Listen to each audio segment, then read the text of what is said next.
ఓం శ్రీ గణేశాయ నమ. శ్రీ గణేశ పురాణం 74వ అధ్యాయం చతుర్థి వ్రత మహాత్మ్యం 2వ భాగం.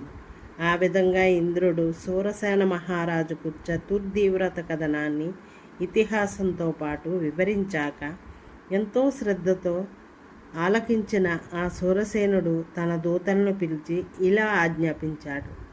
ఓ దూతలారా, మీరు వెంటనే నగరంలోకి వెళ్ళి సంకష్ట చతుర్థి వ్రతాన్ని ఎవరైనా పుణ్యపురుషుడు ఆచరించి ఉన్నట్లయితే అతడిని ఉన్న ఫలంగా మీ వెంట తీసుకొని రండి. ఈ మాటలు విన్న రాజదూతలు వెంటనే నగరిలోకి వెళ్ళి ప్రతి ఇంటికి వెళ్ళి ఆ ఇంట్లో చతుర్థి వ్రతాన్ని ఆచరించిన వారెవరైనా ఉన్నారా అంటూ ప్రశ్నించసాగారు. అలా తిరుగుతున్న వారు ఒక చోట ఆగి ఉన్న ఒక దివ్య విమానాన్ని చూశారు. ఆ ఇంట్లో ఒక దుష్ట చండాల స్త్రీ కుష్ఠవ్యాధితో బాధపడుతూ శరీరపు గాయాల నుండి రసి స్రవిస్తుండగా ఈగలు దోమలు ముసురుతున్న కృషించిన దేహంతో ఉన్నది. ఆమెను తీసుకువెళ్ళడానికై ఒక దివ్య విమానం వచ్చి ఆగింది. అందులోంచి గణేశ దూతలు దిగుతుండగా ఆ రాజభటులు వారిని ఇలా ప్రశ్నించారు. ఓ దూతలారా, ఈమెను చూడటానికే యావగింపు కలిగేంత జుగుషాకరంగా ఉన్నది. పైగా చండాల కులములో పుట్టినట్టిది కూడాను. ఇంతటి పాపి స్వర్గములోకి ఎలా వెళ్ళగలదు? ఈమె ఇంతకు పూర్వం ఎవరు? ఈ దుస్థితి ఈమెకి ఎందువల్ల కలిగింది?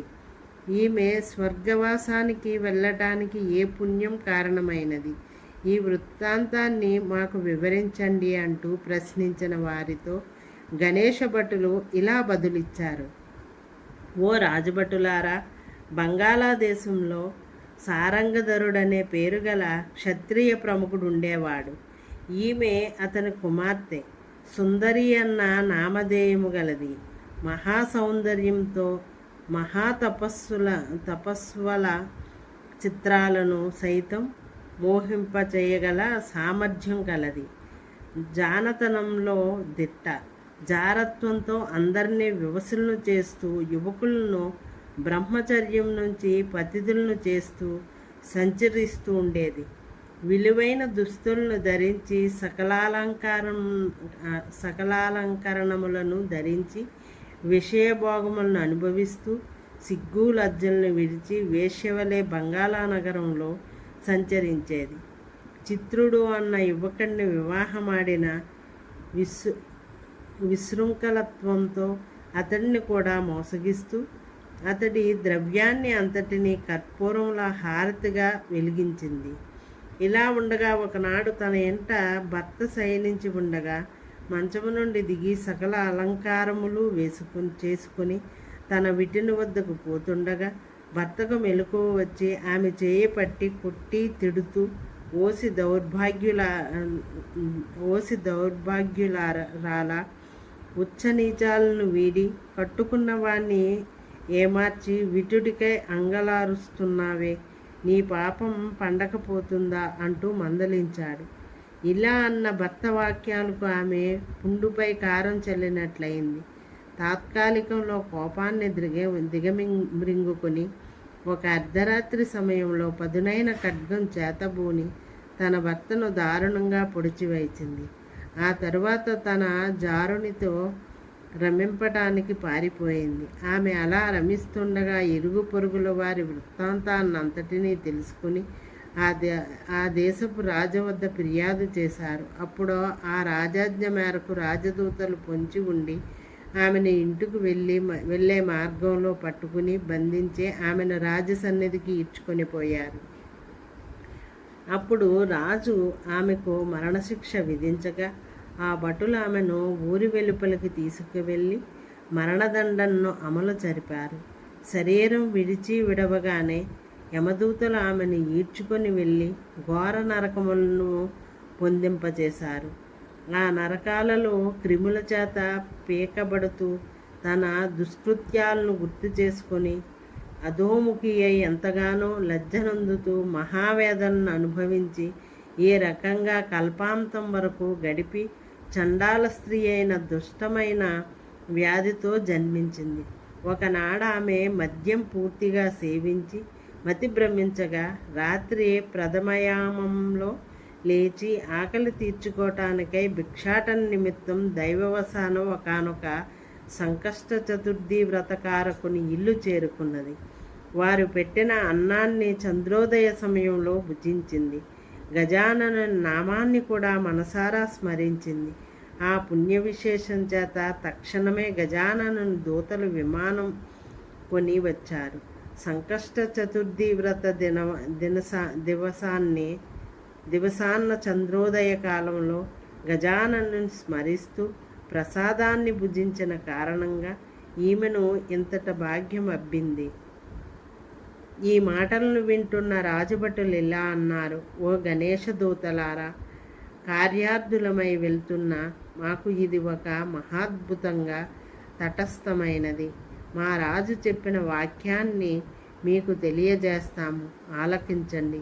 దేవతల రాజైన ఇంద్రుడు గృత్రుమధుని దర్శించుకోగోరి ఆ మార్గమధ్యంలో భృశుండి మహర్షి ఆశ్రమంలో అతన్ని కూడా దర్శించి ఆయన పూజ గ్రహించి